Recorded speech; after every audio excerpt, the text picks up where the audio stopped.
శ్రీకాకుళం జిల్లాలో విద్యుత్ ఛార్జీల పెంపును వ్యతిరేకిస్తూ సిపిఎం, సిపిఐ పార్టీల ఆధ్వర్యంలో భారీ ర్యాలీ నిర్వహించబడింది. ప్రజలపై విద్యుత్ భారాన్ని మోపొద్దు అంటూ నినాదాలు చేస్తూ సామాన్య మధ్య తరగతి కుటుంబాలపై పెరుగుతున్న భారం గురించి ఆందోళన వ్యక్తం చేశారు. ఈ సందర్భంగా సిఐటియు జిల్లా అధ్యక్షుడు గోవిందరాజులు మాట్లాడుతూ విద్యుత్ ఛార్జీలు అమాంతం పెంచడం వల్ల మధ్య తరగతి ప్రజలపై తీవ్ర భారం పడుతోంది. ప్రభుత్వం తక్షణం స్పందించి ఛార్జీలను తగ్గించాలి. ప్రజలను ఈ భారం నుంచి కాపాడాల్సిన బాధ్యత ప్రభుత్వం తీసుకోవాలని డిమాండ్ చేశారు.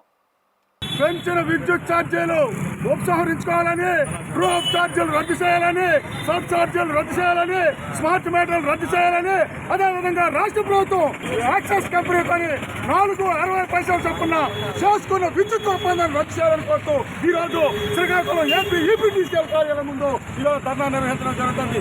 చంద్రబాబు నాయుడు గారు అడుగుతాం, మీరు ఎన్నికలకు ముందు మేము అధికారంలోకి వస్తే విద్యుత్ ఛార్జీలు తగ్గిస్తాము, అంతేకాదు మొత్తం ఇవన్నీ కూడా ఇచ్చేస్తామని చెప్పి మీరు చెప్పినారు. ఈవేళ అధికారంలోకి వచ్చిన తర్వాత చంద్రబాబు నాయుడు గారు చెప్పిన మాటకి భిన్నంగా అత్యధికంగా విద్యుత్ ఛార్జీలతో ఈవేళ యాక్సెస్ దీంతో ఒప్పందం చేసుకోవడము ఇది నమ్మకం ద్రోహం కాదా అని చెప్పి ఇవాళ చంద్రబాబు నాయుడు గారిని మేము అడుగుతున్నాం. అంతేకాదు ఈరోజు స్మార్ట్ మీటర్లు పెడతారు. స్మార్ట్ మీటర్లు పెట్టడం అయితే ఒక్కొక్కింటికి ఒక్కొక్క గుర్తాలు బిగించడమే.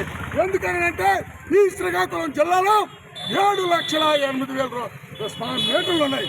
ఇవన్నీ తీసేసి స్మార్ట్ మీటర్ పెడితే ఒక్కొక్క మీటర్కి 13,000 రూపాయలు చొప్పున మనం కడితే సంవత్సరానికి 920 కోట్ల రూపాయలు ఈ స్మార్ట్ మీటర్ల ద్వారా ఈవేళ ఆదాయ కంపెనీకి మనం చెల్లించవలసి వస్తుంది.